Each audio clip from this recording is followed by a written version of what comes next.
শিয়াল এবার মোরগকে সোজা নিয়ে গিয়েছে তার গুহাতে। পথে মোরগ কত কান্নাকাটি করেছে, কিন্তু তার কোনো আওয়াজ গিয়ে পৌঁছয়নি বিড়াল অথবা শালিকের কানে। এদিকে বিড়াল আর শালিক বাড়ি ফিরে দেখে কুড়েতে কেউ নেই। তারা তক্ষুনি ছুটতে ছুটতে হাজির হয়েছে শিয়ালের গুহাতে।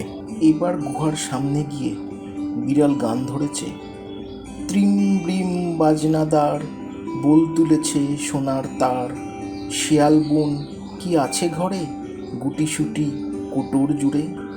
বিড়ালের গান শুনে শিয়ালও ভেবেছে, তাই তো, কে এমন সুন্দর গান করে দেখি তো। এই বলে শিয়াল যেই বাইরে বেরিয়ে এসেছে, অমনি বেড়াল আর শালিক তাকে ধরে দিয়েছে আচ্ছা মতো পিটুনি। পিটুনি খেয়ে শিয়াল ভোঁ ভোঁ করে পালিয়ে গিয়েছে।